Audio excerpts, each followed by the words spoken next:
से तनातनी के बीच बड़ी खबर ये सामने आ रही है कि कोर कमांडर की 12 घंटे लंबी बैठक के बावजूद हालात सुधरते नहीं दिख रहे। खबर आ रही है कि एलएसी पर अक्टूबर तक तनातनी जारी रह सकती है। अभी जुलाई चल रहा है, जुलाई, अगस्त, सितंबर, अक्टूबर तक तनातनी जारी रह सकती है। इस वक्त एलएसी पर दोनों ओर से जवानों का जमावड़ा बना हुआ है। सूत्रों से यह भी खबर मिल रही है कि भारत की ओर से 20,000 जवानों की वहां पर तैनाती की गई है। मिरर डिप्लॉयमेंट, यानी कि जितने चीन की जमीन पर इस वक्त जवानों की तैनाती है बॉर्डर पर, उतने ही हमारी तरफ भी, और पूरी तैयारी हिंदुस्तान की, क्योंकि चीन के अड़ियल रवैये की वजह से बातचीत बेनतीजा रही कल की। वहीं एलएसी पर तनाव कम करने के लिए कल भारत और चीन के बीच 12 घंटे लंबी बातचीत हुई। सूत्रों से खबर है 12 घंटे की बातचीत के बाद भी कोई बात बन नहीं पाई। एलएसी के 4 पॉइंट्स पर दोनों देश के सैनिक आमने सामने हैं।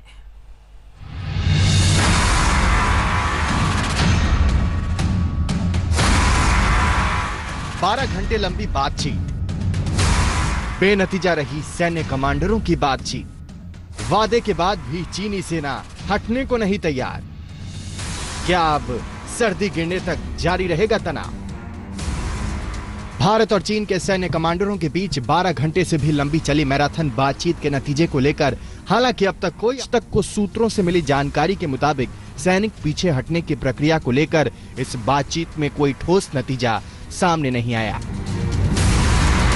जानकारी के मुताबिक इस बातचीत का मुख्य फोकस पैंगोंग त्सो का फिंगर 4 इलाका था।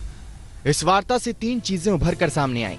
पहला, सैनिकों के पीछे हटने की प्रक्रिया कैसे शुरू हो, इस पर कोई सहमति नहीं बन पाई। दूसरा, दोनों पक्षों ने अपने सैनिक पीछे हटाने को लेकर बातें तो काफी की, लेकिन आपसी सहमति नहीं बन पाई। तीसरा, पेट्रोल पॉइंट 14 समेत कुछ इलाकों से दोनों तरफ से सैनिक पीछे हटे थे, लेकिन वो सिर्फ सांकेतिक ही साबित हुआ। ऐसे में जब करीब 12 घंटे लंबी बातचीत का कोई ठोस नतीजा नहीं निकल पाया, उम्मीद जताई जा रही है कि आने वाली सर्दी ही इस तनाव को ठंडा कर सकती है, क्योंकि इस इलाके में सर्दी में सैनिकों के लिए पेट्रोलिंग मुश्किल हो जाएगी और सैनिकों को मजबूरी में अपने ठिकानों पर लौटना होगा। तब तक इस तरह की बातचीत जारी रहने की उम्मीद है ताकि हालात और खराब ना हो। सैनिक हटाना तो दूर, उल्टे चीनी तरफ एलएसी पर पिछले 72 घंटों में सैनिकों का जमावड़ा और बढ़ा है। चीन ने अपने और सैनिक वहां तैनात कर लिए हैं। सैनिकों के हटने के कोई निशान नहीं दिख रहे, खासकर पैंगोंग त्सो और हॉट स्प्रिंग्स इलाकों में। इन इलाकों में भारत भी मजबूती से डटा है।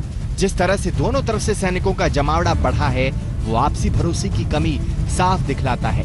वैसे भी चीन पर भरोसा करना काफी मुश्किल है। चीन की एक हमेशा से खासियत रही है, और खासियत ये रही है कि वो हमेशा अपने क्लेम लाइन को आगे बढ़ा चढ़ाकर बताता है।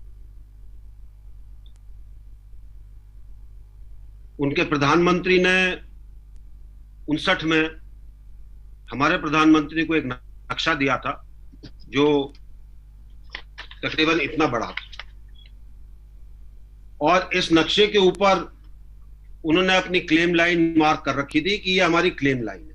अब इस नक्शे को अगर आप जमीन पर उतारने का प्रयत्न करेंगे तो कहीं ना कहीं उसमें गड़बड़ जरूर है, और इसी गड़बड़ का वो लोग फायदा उठाते हैं। पूर्वी लद्दाख में भारत और चीन के बीच इस समय 4 पॉइंट्स पर तनाव है। पैंगोंग त्सो में finger 4 ridgeline, Galwan valley patrol point 14, hot springs में पेट्रोल पॉइंट्स 15 और 17A। फिंगर 4 की रिजलाइन पर दोनों देशों की सेना आमने सामने है। जिस जगह पहले दोनों तरफ की सेना पेट्रोल करती थी, वहां पर चीनी सेना स्थायी रूप से बैठ गई है। टकराव वाली जगह और बातचीत के मोर्चे पर जिस तरह से चीनी सेना अड़ी है, उससे लगता है कि पीएलए नेतृत्व फिंगर 4 पर कब्जे को लेकर अपना हट छोड़ने को आसानी से तैयार नहीं है। सूत्रों के मुताबिक चीन की मंशा तो भारतीय सीमा में पश्चिम की तरफ और आगे बढ़ने की है, लेकिन भारतीय फौज की मौजूदगी से उसके पांव ठिठके हुए हैं। के मुताबिक गलवान वैली और हॉट स्प्रिंग्स इलाके में हालात उतने खराब नहीं हैं, लेकिन पैंगोंग त्सो में इस वक्त तनाव की स्थिति बनी हुई है। यहाँ दोनों तरफ से सेना बिल्कुल आमने सामने है।